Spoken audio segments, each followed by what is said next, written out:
They're staring at you again. Differentiating ego and soul. In every decision you face, two voices rise within you. One is loud, urgent, and filled with demands. It is the ego. The other is soft, timeless, and unwavering. It is the soul. They both speak, but their tones could not be more different. To confuse them is to wander in circles. To discern them is to step onto the true path. Knowing the difference is the art of inner mastery. The ego thrives on fear. It whispers of scarcity, warns of failure, and insists you are not enough unless you prove it. It demands applause, validation, and control. Its voice often feels sharp, pressing you to act quickly as if disaster waits behind hesitation. This urgency betrays its nature. It is rooted in survival, not in truth. The ego's voice may protect, but it cannot liberate. The soul, by contrast, speaks like a river flowing steadily through time. Its guidance does not rush or panic. It offers peace even when the direction seems uncertain.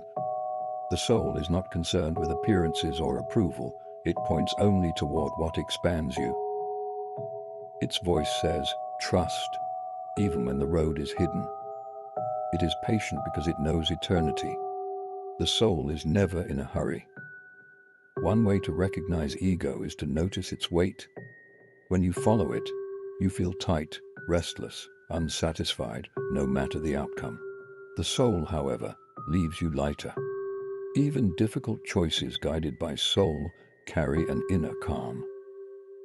You may not understand the logic, but you feel alignment in your chest.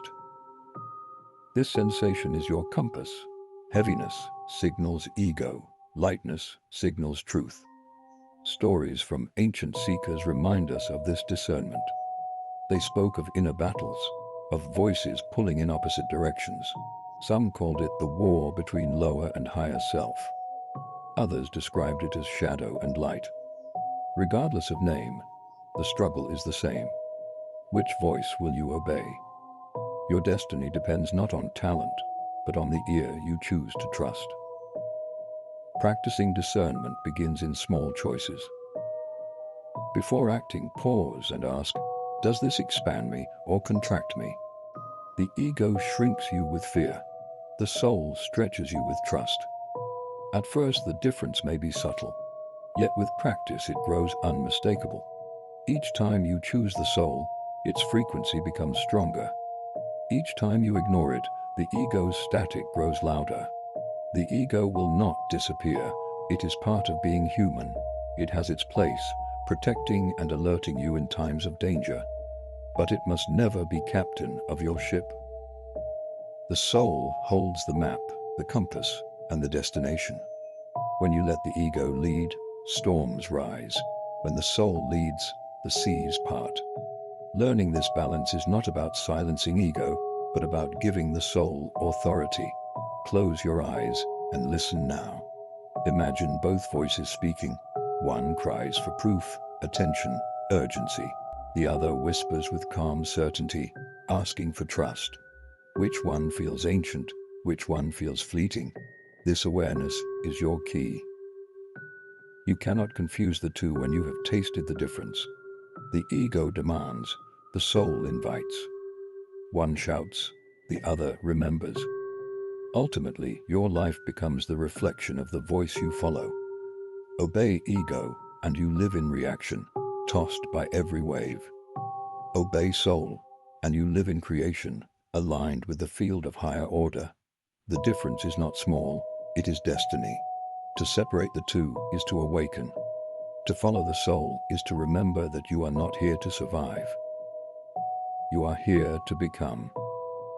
Chapter 5. The frequency of trust. Every shift begins with one decision, whether or not to trust the whisper within. Trust is not a concept of the mind, but a vibration of the soul. It carries a frequency, subtle yet powerful, that reshapes the field around you. Each time you choose it, you tune yourself to a higher signal.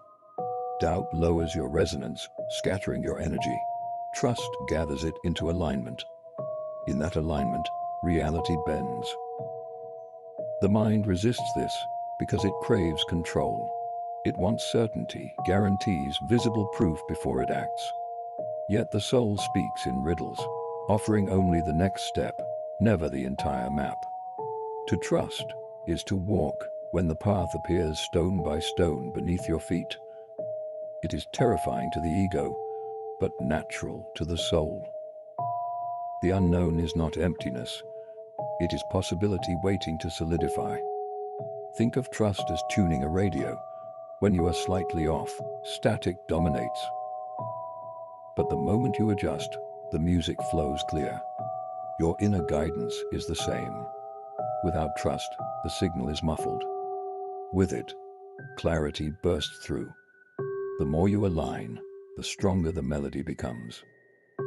Trust is the dial that shifts chaos into harmony. And harmony is where your destiny resides. Every tradition speaks of leaps of faith, prophets stepping into deserts, pilgrims following stars, sages leaving kingdoms behind. None of them had certainty. What they had was trust in a frequency greater than their fear. Their stories endure because they reveal the timeless pattern. When trust is chosen, doors open where none existed.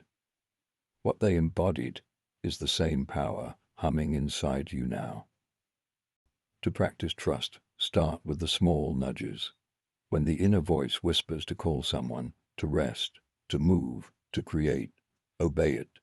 Each act becomes evidence that the voice is real. Slowly, your faith strengthens, not by theory, but by lived experience. The more confirmations you gather, the less you question. Trust evolves from fragile belief into unshakable knowing. At times, you will stumble.